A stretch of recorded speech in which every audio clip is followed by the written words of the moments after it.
Assalamualaikum warahmatullahi wabarakatuh. Saya Syihabuddin. Terima kasih banyak kerana anda berada di channel YouTube saya dan terima kasih banyak jika anda telah tekan butang subscribe. Kalau belum tekan butang berkenaan, tekan butang itu sekarang. Jika ada video yang bermanfaat, insya-Allah akan ada di feed YouTube anda. Sahabat-sahabat, baru-baru ni jadi isu lagi apabila Profesor Dr. Salehah keluarkan kenyataan antara hubungan Pekidah dan juga Osmaniyah, ataupun lebih tepat dia nak kata bahawa sanad Pekidah itu sampai kepada Rasul SAW, salam pendidikan dan sebagainya. Dan dia memberikan beberapa fakta yang menyebabkan ramai orang berikan reaksi terhadap isu ini. Jom kita tengok dulu apakah kenyataan yang disebutkan oleh Profesor Dr. Salehah Yaakob. Apa yang menarik di sini daripada Syekh Sanauddin ini, maka lahirlah beberapa pahlawan-pahlawan yang tidak didendangkan. Seperti apa? Seperti Tengku Pulamani dilantik sebagai Syekhul Islam itu tadi. Dilantik Syekhul Islam dan terakhir kita dapati Syekhul Islam ialah Tengku Abluh. Tengku Abluh sekitar 1800. Jadi maknanya Prof, Syekhul Islam ni ramai lah. Ramai. Daripada zaman Syekh Sanauddin sampailah tadi Prof sebut. Untuk alam Nusantara ni. Yang dilantik oleh Empire Khalifah. Empire Khalifah Osmaniyah. Masya-Allah. Jadi sekarang ini daripada itu kita dapati bahawasanya Tengku Abluh telah melantik Amirul Jihad. Telah melantik Amirul Jihad. Antara Amirul Jihad ialah Tok Jangguk dan Datuk Bahman. Tok Jangguk tu lebih awal dan dia telah meninggal, Haji Mak Saman. Kemudian dilantik yang terakhir ialah Amirul Jihad ialah Datuk Bahaman. Dan apa yang menarik, Datuk Bahaman inilah yang telah melantik askar fi sabilillah. Dan askar fi sabilillah ini yang pertama diasaskan ketika mereka bermesyuarah di Gunung Jerai pada tahun 1948, mempunyai 30 orang. Dan inilah asas kepada pembentukan Pekidah hari ini, yang mana ia merupakan hasil daripada didikan semenjak daripada zaman Rasulullah SAW ke zaman Muawiyah, zaman Abbasiyah di Baghdad, zaman Abbasiyah di Kahirah, dan seterusnya kerajaan Osmani, sehinggalah wujudnya waris daripada kerajaan Tughlaq Delhi itu melahirkan daripada Hadramaut pergi ke Delhi, melahirkan kita dapati Syekh Sanauddin dan Syekh Hussein Jamil Kubra itu. Maka daripada situ kita faham bahawa pembentukan Pekidah ini adalah hasil daripada sanad yang sahih yang bermula daripada peringkat awal lagi. Prof, data yang Prof sebut ni sangat berat, Prof. Data yang Prof sebut ni, data yang sangat berat dan satu fakta yang sebenarnya kalau orang tu tak ada ilmu, dia tak boleh masuk. Jadi Pekidah yang ada ini dengan kerja bai'ah dia. Jadi adakah kerja-kerja ini kerja-kerja yang Datuk Bahaman buat? Kerja yang tadi Prof kata 30 orang tu turun kepada Tengku Abluh, naik sampai kepada sistem khalifah dan juga Rasulullah. Yeah. Jadi amanah ini adalah amanah yang kerja buat untuk jaga tanah dan jaga bangsa ini. Dan saya tertarik dengan Datuk Bahaman tadi. Saya masa minta maaf lah Prof, saya bila cakap ni, saya cakap yang saya belajar lah di sekolah. Yang saya belajar di sekolah, Datuk Bahaman pejuang kemerdekaan di negeri Pahang. Jadi tuan-tuan bersetuju tak? Datuk Bahaman ni hanya nak jaga negeri Pahang yang kita faham. Tapi bila Prof cakap tadi, Datuk Bahaman ini adalah Amirul Jihad bagi alam Melayu. Jadi maknanya Datuk Bahaman ni bukan jaga negeri Pahang je. Dia kena jaga seluruh alam Melayu. Betul ke Prof? Pemahaman saya ni? Ya, disebabkan itu dia telah menjemput 4 wilayah ketika meeting mesyuarat di Gunung Jerai itu pada tahun 1948. 4 wilayah itu merangkumi Tanah Melayu, merangkumi Indonesia iaitu wakil daripada Aceh dan Jawa, dan wakil daripada Filipina iaitu daripada Mindanao, dan wakil daripada Thailand daripada Patani. Datuk Bahaman panggil? Yes. Jadi kita dapati ada 30 nama-nama itu, antaranya ialah wakil-wakil yang kita kenal sekarang ini. Dan mereka ini merupakan askar fi sabilillah yang ingin mempertahankan agama Islam yang berada di alam Nusantara ini, dan mereka lah yang telah sebelum itu kenapa Datuk Bahaman telah melakukan meeting itu di Gunung Jerai pada 1948? Kerana Jepun telah surrender pada 1945. Betul. Dan apabila Jepun surrender, maka yang kekal di alam Melayu yang wujud itu MPJA ataupun Bintang 3. Jadi untuk menghalang daripada proses Bintang 3 menguasai pemikiran tanah Melayu ini, menguasai bumi ini dari sudut politikal parti, maka Datuk Bahaman telah mendapat arahan daripada pihak kerajaan Osmaniyah Dan kita kena ingat, kerajaan Osmaniyah dan seterusnya, dia ada tasalsul dengan kerajaan raja-raja kita ini. Dengan raja kita ini. Dan kita dapati kerajaan Terengganu ada menggunakan perkataan Al-Mutawakkil. Dan ini ada kaitan dengan kerajaan Abbasiyah. Kerana kita ada kerajaan Abbasiyah yang bernama Mutawakkil 1 dan Mutawakkil 2. Maksudnya di sini alam Melayu sudah berhubungan dengan jelas dengan Abbasiyah, dengan Muawiyah. Apatah lagi dengan zaman Rasulullah SAW. Tetapi bukti-bukti ini kita tidak cuba membongkarnya.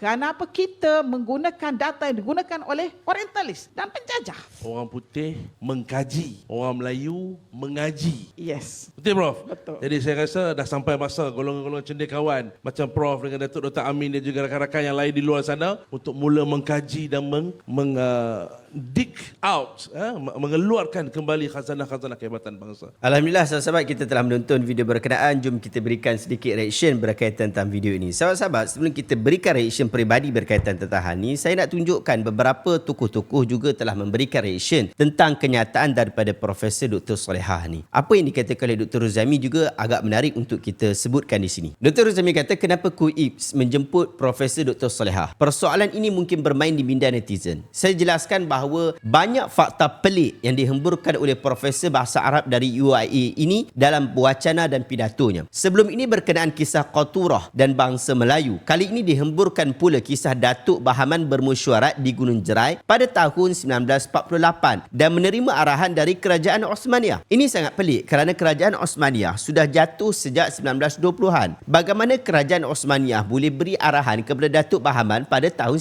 1948 setelah ia jatuh? Fakta pelik seperti ini perlu pembuktian, bukan sekadar hembur dan biarkan tanpa bukti. Bangsa Melayu itu hebat. Ia tidak perlukan sejarah palsu untuk menjadikannya hebat. Jadi saya mengharapkan agar profesor ini sudi hadir ke KUIPS untuk bersemuka dengan pakar sejarah. Setakat ini Dr. Sahul dari UPSI sudah berikan persetujuan awal untuk hadir wacana sejarah bersama profesor ini. Doakan wacana ini jadi kenyataan. Dr. Rozami Ramli. Lalu dikeluarkan beberapa screenshot, satu video yang kita tengok tadi, dan kemudian daripada semakan qualification di IIUM, jelas di sini Doctor of Philosophy International Islamic University Malaysia, maksudnya dia dah PhD daripada UIA, Masters in Arabic as Second Language, Masters Degree International Islamic University Malaysia, maksudnya dapat daripada UIA juga master dia, dan Bachelor of Human Science in Arabic Language and Literature, Bachelor Degree International Islamic University Malaysia, maksudnya daripada UIA juga, dan matrik dia, Matriculation Certificate International Islamic University Malaysia, maksudnya daripada matrik, ijazah, master dan juga PhD, dia pure daripada UIA. Jadi Profesor Dr. Solehah ni adalah seorang academician. Dia bukan orang biasa-biasa. Cuma kenyataan daripada seorang yang mempunyai background daripada universiti terkemuka di Malaysia, yang kita tahu bahawa UIA bukan calang-calang universiti, ia tak boleh sembrono macam tu saja. Dia perlu ada fakta dan data. Apatah lagi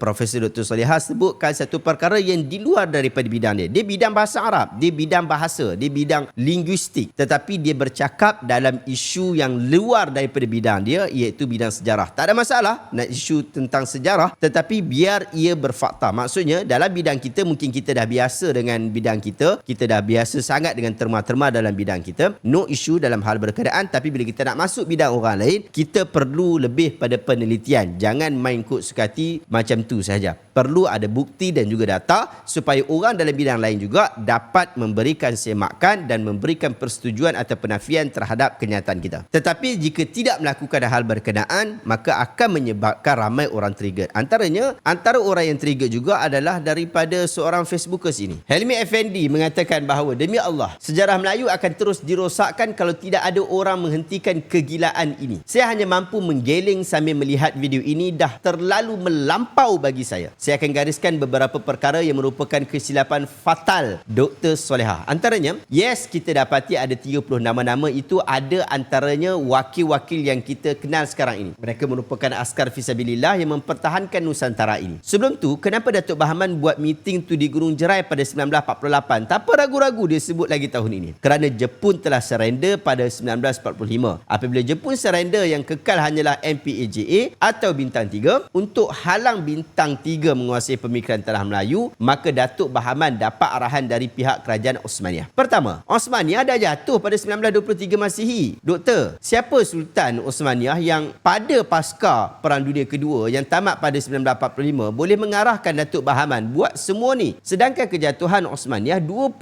tahun lebih awal. Saya merasakan Dr. Solehah tak pandai membezakan mana satu perang dunia yang pernah disertai oleh Osmaniyah sehingga kan membuat kesalahan fatal ini. Untuk pengetahuan Dr. Solehah, Perang Dunia Kedua melibatkan Allies, Amerika, British, Rusia, Perancis dan sekutu mereka melawan Axis yang melibatkan Nazi, Itali, Jepun. Ketika ini Osmaniyah dah lama hilang. Yang ada hanya Turki yang menjadi neutral. Ketika Perang Dunia Pertama lah yang di mana Osmaniyah menyertainya yang menyumbang kepada kejatuhan Osmaniyah apabila kalah perang, menyebabkan tanah mereka dicari-cari pemenang. Ketika Perang Dunia Pertama, Osmaniyah, Jerman dan Australia-Hungary bekerjasama lawan Perancis, British dan Amerika Syarikat yang sertai perang pada penghujung perang. Kalau Dr. Solehah tidak mampu membedakan mana satu perang dunia yang Osmaniyah masih bernyawa dan tidak mampu meletakkan tarikh kejatuhan Osmaniyah, bagaimana kami boleh percaya semua data-data yang dihemburkan oleh doktor?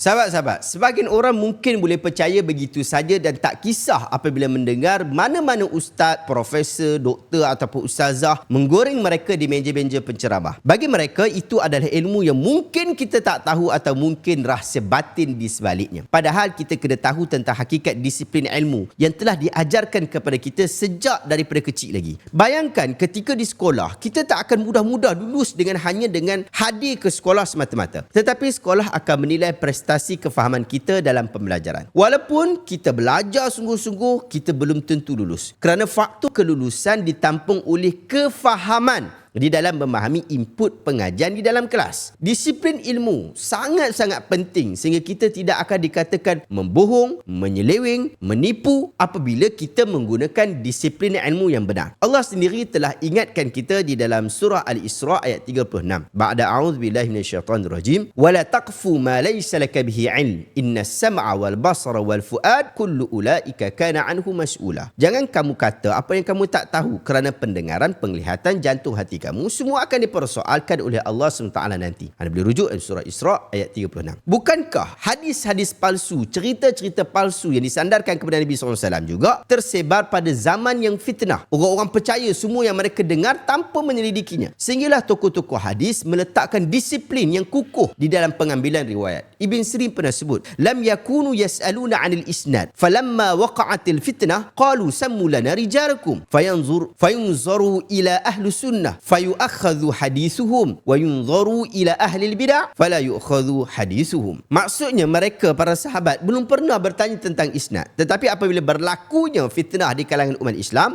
mereka berkata, "Hendaklah kalian nyatakan kepada kami para perawi kalian. Lihatlah seandainya periwayat-periwayat terdiri daripada kalangan ahli sunnah, maka hadis mereka diterima, dan lihatlah seandainya perawi-perawi terdiri daripada kalangan ahli bid'ah, maka hadis mereka ditolak." Anda boleh rujuk kenyataan Ibn Sirin. Ibn Sirin dia jelaskan bahawa fitnah yang berlaku dalam kalangan umat Islam adalah merupakan titik permulaan penyaringan terhadap sanad. Fitnah kubra yang bermula dengan pembunuhan Sayyidina Uthman radhiyallahu anhu telah menyebabkan lahirnya banyak kumpulan-kumpulan dalam kalangan umat Islam. Mereka saling mereka-reka hadis untuk memantapkan kedudukan mereka dalam kalangan umat Islam. Maka selepas berlakunya fitnah kubra, para sahabat bersikap tegas dalam mengisnadkan hadis daripada perawi. Tidak sekadar ada dakwaan terus kata ia adalah sanad yang sahih. Terus saja menganggap bahawa dia adalah berita yang benar yang mesti dipegang dan inilah fakta yang buku sejarah yang sebut tu semuanya tak betul. Bukan macam tu. Para sahabat telah mewajibkan adanya sanad dalam setiap periwayatan dan melaksanakan secara sempurna. Tindakan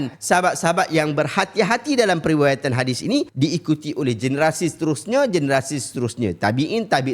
Tapi malangnya bila sampai kepada zaman hari ini, bila datang saja berita, kita tak buat semakan. Padahal sekiranya kita biarkan perkara ini berlaku, maka akan lebih banyak kisah-kisah yang tidak dapat dipegang akan beredar dalam kehidupan kita. Sehingga akhirnya boleh jadi orang Melayu akan berpegang pada sejarah yang entah apa-apa. Macam isu isu yang kita sebut tadi, macam isu yang kita bincangkan tadi, macam isu yang disebutkan oleh Profesor Dr. Salihah, fakta sejarah yang benar-benar menyeleweng, yang jelas-jelas menyeleweng disebutkan di hadapan umum, dan ramai pula orang yang memuji-muji kerana telah memuji bangsa mereka. Wallahu ta'ala alam. Sahabat, saya harap kita dapat ambil manfaat daripada video hari ini, dan saya harap kita sangat-sangat berpegang kepada prinsip asas disiplin ilmu. Saya cadangkan kepada anda untuk kukuh dalam bab ini, dapatkan buku yang saya tulis dahulu, Asas Ilmu Hadis, untuk anda faham bagaimana para ulama, dia tak senang-senang ambil cerita, dia tak senang-senang percaya cakap orang, tetapi dia ada disiplin di dalam membuat semakan. Dapatkan buku Asas Ilmu Hadis, saya letakkan link dekat bawah, dan saya cadangkan juga anda untuk pelajari sejarah kita dengan benar. Dapatkan buku Sirah Nabi Ar-Rahiqul Makhtum, link saya letakkan dekat bawah juga. Terima kasih banyak. Jumpa dalam video reaction seterusnya. Assalamualaikum warahmatullahi wabarakatuh.